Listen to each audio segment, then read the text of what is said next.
Working the night shift at a gas station can be monotonous, but it never really bothered me.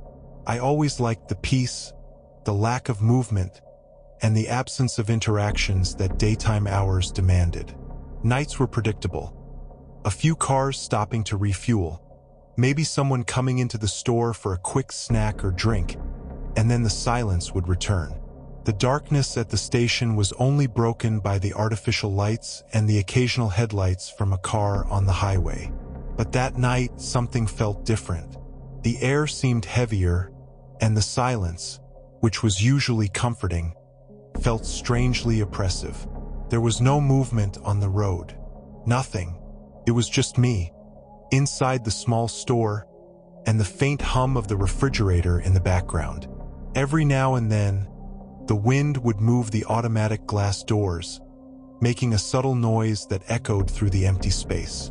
It was around 2 a.m. when I heard the sound of a car approaching. At first, I felt relieved. A customer meant a break from the monotony. I looked out the window and saw the car pull up next to the pumps. It was a dark sedan, difficult to make out under the station's dim lights. I waited for the driver to get out, but no one did. Minutes passed, and the car remained there, engine off with no movement. I kept watching for a while, expecting the driver to step out to refuel or come into the store, but nothing happened. I started to feel uneasy. What were they doing? Maybe they were just resting, I thought. Road fatigue could have gotten the better of them, and they decided to stop for a bit. I gave it a few more minutes, but the uneasiness only grew. The car sat there, completely still, like a shadow under the station's lights. The feeling of being watched started to creep over me. I looked again, trying to see who was inside, but the dark windows made it impossible to make out anything. I decided I was being paranoid. Maybe it was just someone waiting for another passenger, or dealing with something on their phone. That would explain the silence, right? I turned my attention back to the counter, trying to distract myself, but the presence of the car kept weighing on my mind. Every now and then, I would glance out the window, but the car was still there, unmoving with no sign of life. It was starting to get too unsettling. Then, suddenly, the station lights flickered. The dim fluorescent lights wavered for a few seconds, casting strange shadows on the walls and shelves, before stabilizing again. A chill ran down my spine. Something was very wrong. I looked at the car again, and my heart nearly stopped. The driver's door was now open. I hadn't seen or heard it open. There was no sign of anyone stepping out. But there it was, wide open, as if someone had just gotten out or gotten in. The silence that followed was unbearable. The only sound was the buzzing of the fluorescent lights above me. I swallowed hard and tried to convince myself I was just tired, that it was all just a coincidence. But then, I saw something that made panic start to set in. Behind me, in the reflection of the glass door, a dark figure seemed to be standing inside the store. I turned around quickly, but there was nothing there. The aisle was empty, the shelves undisturbed. My heart was racing, and the air inside the station felt heavier. Everything inside me screamed that something was wrong. I looked back at the car. The door was still open, and now it seemed more sinister than before. I took a deep breath, trying to stay calm, but the feeling that something was very wrong that night was suffocating me. I didn't know what to do. Go outside and check the car? What if it was just my mind playing tricks on me? But the fear was real. Then the lights flickered again, this time more violently. The sound of the fridge in the back of the store stopped for a moment, and the silence became absolute. I turned toward the glass door once again, and there it was, the dark figure standing behind me in the reflection. Only this time, it was closer. My breath caught in my throat. I spun around, but the store was empty. Nothing, not a soul in sight. Just the emptiness and the faintly flickering lights above me. I felt as if I was being watched from every angle, like the store had suddenly become much smaller, much more claustrophobic. Panic overtook me. I decided I couldn't stay there any longer. I walked toward the door, trying to keep my eyes on the car outside, expecting that at any moment something, or someone, would appear. But as I got closer to the automatic doors, they didn't open. I looked up, confused. The motion sensor wasn't working. The doors were locked. I pushed hard, but nothing happened. They were stuck, sealed as if the building itself had decided I couldn't leave. That's when I heard it. A low, dragging sound, coming from inside the store, like a whisper. My name. I turned slowly, every fiber of my body trembling with fear. And then, finally, I saw it. At the back of the store, between the shelves, a shadow moved. Slow and fluid, almost as if it were floating. It didn't have a defined shape, just a dark, human-like outline, distorted and menacing. My muscles froze. Couldn't run. Couldn't scream. I just stood there, watching as the thing got closer.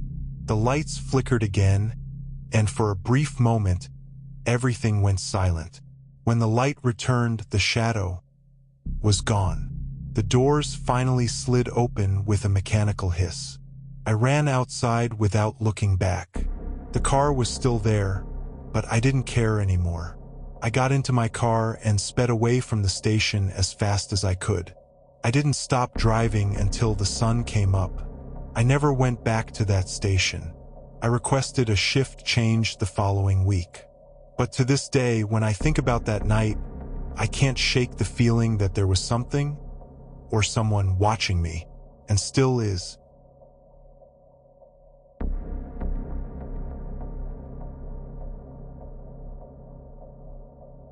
It was a regular night at the gas station.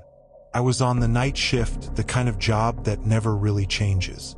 Always the same hurried customers, exhausted truck drivers, or travelers needing a break on the road. That stretch of highway was isolated, and the almost complete silence of the night spread like a thick blanket. I had already checked the gas pumps and cleaned the counter for the third time when I heard the sound of an engine. It was late, very late, and usually there was no movement at that hour. But when I looked out the window, I saw a car pulling into the station. Nothing unusual at first, except that the car seemed to be from another era. It stopped by the pumps, and my first instinct was to try and guess the model. It was an old car, very old, with gleaming black paint reflecting under the dim station lights. A model from the 40s or 50s, something I had only seen in photographs. It wasn't the type of car you'd expect to see on the road at that hour of the night. The driver stepped out slowly, and something about him immediately caught my attention. His clothes were old-fashioned, almost too formal for someone on a typical road trip. A dark, well-fitted suit and a wide-brimmed hat. He walked calmly to the pump and began to fill the car's tank, his movements slow and precise, like he was repeating a familiar routine. A sense of unease settled over me. Something was off about the scene, but I couldn't quite place what it was. Maybe it was the car or the way the driver moved, completely detached from the present, as if he had stepped out of an old movie. I decided I was just tired, that my mind was exaggerating things. Once the tank was full, he made his way toward the convenience store. The bell on the door chimed softly as he entered, and I immediately felt the air around me grow heavier. He walked to the counter without haste, his gaze carrying the weight of decades. His skin was pale, almost colorless, and his eyes. There was something strange about his eyes. I couldn't hold his gaze for long. He placed a few old coins on the counter, coins I had never seen before, with dates that seemed to belong to a distant past.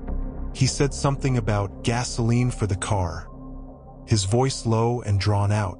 The way he spoke seemed out of place, as if the words had been carefully chosen, almost rehearsed.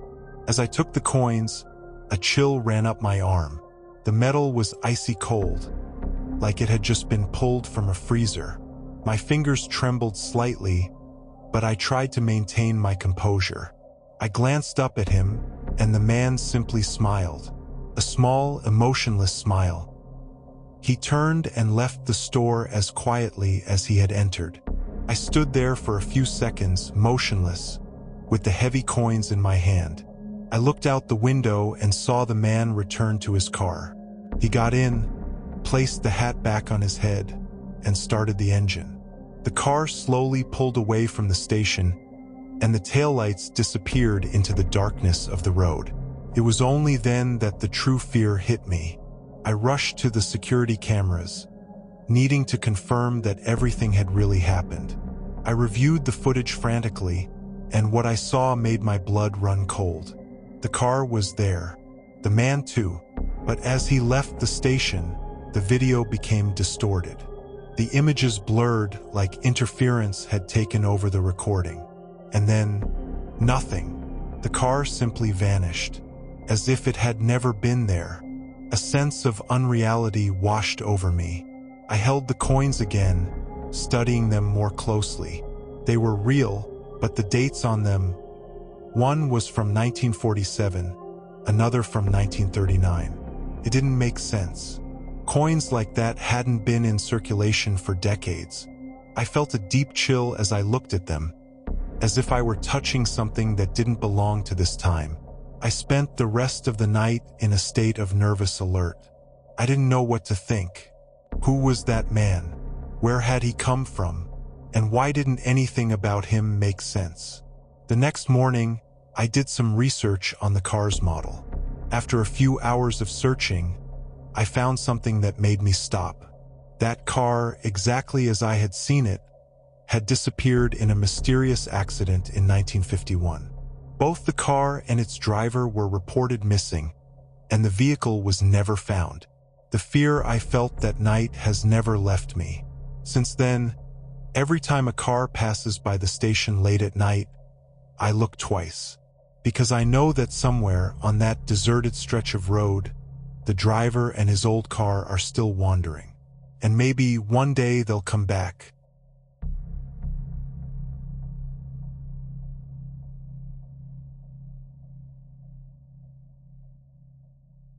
It was one of those nights when the road seemed endless. I had been driving for hours, with the darkness of the highway stretching out before me like an infinite blanket. The sound of the engine and the soft hum of the tires on the asphalt were the only noises breaking the oppressive silence. Fatigue was starting to weigh on me, and when I spotted the faint glow of a gas station in the distance, I decided it was time to stop, refuel, and maybe stretch my legs a bit. The station was isolated, like many along that stretch of road. A flickering light hung over the pumps, and the convenience store appeared closed, with the blinds drawn and no lights on inside. The place was deserted, and I was the only car there. Everything was too quiet. I got out of the car and began refueling. The sound of fuel flowing into the tank was the only audible noise, and the feeling of being completely alone began to bother me. I was in the middle of nowhere, with no one around, and the road behind me seemed to disappear further into the darkness. That's when I noticed, out of the corner of my eye, the headlights of a vehicle in the distance came out of nowhere, appearing from the empty road. The brightness of the lights was intense, but the car seemed to move slowly, almost cautiously. A chill ran down my spine, but I tried to ignore it, focusing on finishing the refueling. Maybe it was just another traveler, as tired as I was, but something felt wrong. The car approached, and instead of stopping at the pumps, it parked a little farther away, near the side of the station. The lights went off and the engine was turned off. For a moment, nothing happened. The van, it was a large old van, just sat there motionless, as if it was waiting. I glanced discreetly, not wanting to seem alarmed, but the feeling of danger was overwhelming. What were they doing there? If they needed gas, they would have pulled up to the pumps, right? The silence that followed was almost unbearable, and my body went into full alert. As I finished filling the tank, I heard the sound of a car door opening. I didn't need to look directly to know that someone had gotten out of the van. My heart began to race, and every muscle in my body screamed for me to get out of there as quickly as possible. Out of the corner of my eye, I saw two men exit the van. They walked slowly, unhurried, as if there was nothing wrong. But the way they moved was calculated, like predators preparing to strike. By now, I knew this wasn't a coincidence. Fear took over. I finished closing the tank as quickly as I could and, with trembling hands, tried to stay calm. The men were getting closer, and adrenaline was already surging through my body. They didn't say anything, didn't shout. They just approached with a chilling certainty. My hands were sweaty as I opened the car door. I glanced back quickly. They were only a few meters away, their faces obscured by the darkness, but enough that I could see the cold gleam in their eyes. There was no doubt. They were after me. I got into the car and slammed the door shut, starting the engine with shaking hands. But before I could drive off, one of the men ran to the passenger door and tried to open it. Luckily, I had already locked the car. He pounded on the window forcefully, and the sound echoed through the cabin, making my heart race even faster. The other man was already by the driver's side, pounding on the window with his fist, shouting something I couldn't understand. Panic set in, and without thinking, I slammed my foot on the accelerator. The tires screeched, the engine roared, and I sped out of the station, leaving the two men behind. I glanced in the rearview mirror and saw them running back to the van. It started with a deafening roar and began chasing me. The pursuit had begun. My heart was beating so fast I could feel the blood rushing in my ears. The van's lights followed me closely, getting nearer and nearer. They weren't going to give up easily. The road was long and empty, and the fear of being caught by them was suffocating. The van stayed on my tail, always close to my car, like a menacing shadow. I pressed the gas pedal harder, but they kept pace, the sound of their engine deafening, like a predator with no rush to corner its prey. I glanced quickly at the dashboard. My tank was almost full, but the fear of losing control on the winding road was real. Any mistake and I would be at their mercy. The road seemed endless, and the darkness ahead was as thick as the terror growing inside me. Then I saw lights up ahead. A small town, maybe a police station or a more populated area. This was my chance. I pushed the car to its limits, and the van continued following, as if it knew I was about to escape. When I finally entered the brightly lit area of the town, the van slowed down. I looked in the rearview mirror and saw them take a sharp turn, disappearing down a side street. I sat there for a moment trying to calm my breathing, my nerves still on edge. There was no doubt. They had been waiting for me that night, and I had almost fallen into their trap. Since then, whenever I stop at a gas station at night, I can't help but look over my shoulder, down the road. No matter how much I try to forget, the feeling of being followed, of being at the mercy of something sinister, still lingers. Because I know that somewhere out there, that van is still prowling, waiting for its next victim.